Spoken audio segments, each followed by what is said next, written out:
হরে কৃষ্ণ, দণ্ডবত প্রণাম। শিলা প্রভুপাদের গুণমহিমা।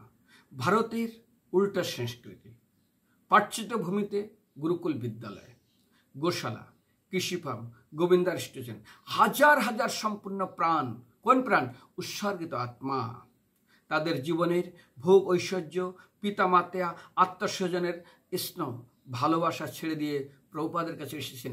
কি ছিল প্রভুপাদের কাছে এমন কিছু যে এত কিছু তারা ত্যাগ করে আজ ছিল প্রভুপাদের কাছে এসেছেন? এবং শুধু তাই না, তারা প্রভুপাদের জন্য উৎসর্গিত আত্মা। যেমন আমার দেশ শুনছেন কি জানি না, নেতাজি সুভাষচন্দ্র বসু তিনি বলছিলেন, তুমি আমাদেরকে রক্ত দাও ভারতবাসী, আমি স্বাধীনতা দিব। কিন্তু প্রভুপাদ রক্ত চায়নি। তিনি এমন একটা কার্য করেছেন যে যার অত্যন্ত উচ্চ, যে দেশে তিনি প্রচার করেছেন। ঠিক ভারতের উল্টা সংস্কৃতি মানে আমরা যেমন ইস্কনে নেশা করি না, জুয়া খেলি না, আমিষ খাই না, অবৈধ সঙ্গ করি না, ওটাই ওই দেশের সংস্কৃতি, ওটা নিয়ে তারা বড় হয়। ঠিক 100% তারা অপোজিট। আচ্ছা, গুরুকুল বিদ্যালয়, ওখানে কেউ ভাবতে পেরেছিল জীবনে? সেখানেই তিনি স্থাপন করেছিলেন। গোশালা, যারা গো মাতাকে হত্যা করে খায়, তারা গো পূজক, তারা গো রক্ষক, গায়ের জন্য তারা জীবন উৎসর্গ করে গেছেন। শুধু তাই না, কৃষি ফার্ম, যেটা ধীরে ধীরে কৃষি ফার্ম বন্ধ হচ্ছে, বড় বড় ফ্যাক্টরি, বড় বড় অনেক কিছু তৈরি হচ্ছে, কিন্তু সেখানে সে কৃষি ফার্ম তৈরি করেছেন। আচ্ছা, গোবিন্দা রেস্টুরেন্ট, তিনি এমন সুন্দর সুন্দর রেস্টুরেন্ট তৈরি করেছেন যেখানে ভক্তরা গিয়ে সুন্দর 100% শাকাহারী প্রসাদ পেতে পারে এবং খাবার খেতে পারে, এবং হাজার হাজার সম্পূর্ণ নিবেদিত প্রাণ। যে পিতা সন্তানকে জন্ম দেয়, বড় করে, লেখাপড়া করায়, প্রায় পরিবারের পিতামাতার কথা কোন সন্তান শোনে? প্রায় দেখাই যায় না। কিন্তু সেই সমস্ত আত্মাগুলোকে আজ, সেই সমস্ত প্রাণগুলোকে আজ প্রভুপাদ তার জন্য নিবেদিত আত্মা, তাদের নিজেদের শোক, ওই তাদের নিজেদের জীবনে বাবার অনেক ঐশ্বর্য, অনেক ভোগ, অনেক সামগ্রী, অনেক কিছু ছিল, সেগুলো তারা ত্যাগ করেছে।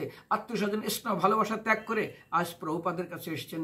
প্রভুপাদের কাছে এমন কি ছিল যার জন্য প্রভুপাদের কাছে তারা এমন কি আসতে পারছে যা কেউ করে যেতে পারেনি? বিশেষ করে আমি বলবো, ভারতের সংস্কৃতি, বৈষ্ণবের সংস্কৃতি এবং সদাচার আর বিদেশের সদাচার 100% অপোজিট। আমরা চিন্তা করুন, ওরা যে কাপড় পরে সেই দিনই ছিঁড়ে যাবে, সেই দিনই ছেড়ে, নূতন কাপড় আজ পরলো, ছিঁড়ে যাওয়ার পরে তারা ছাড়বে।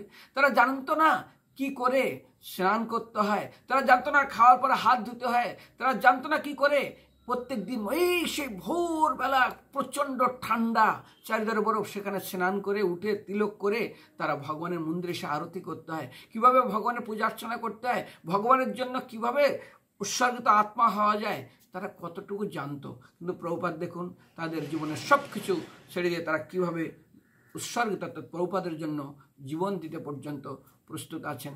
তো এক সময় একটা প্রশ্ন হয়েছিল, যেখানে প্রশ্ন করেছিলেন একসময় এক ব্যক্তি যে আপনি কি করলেন, আপনার জীবনে কেরামতি কি আছে? আমাদের দেশে তো অনেক সাধুসন্ত অনেক কিছু কেরামতি দেখায়, অনেক কিছু অতি আশ্চর্য দেখায়, আপনার জীবনে কোনো অতি আশ্চর্য দেখান না? তোমাকে দেখতে পাচ্ছেন না আমার সামনে, আপনাদের সামনে?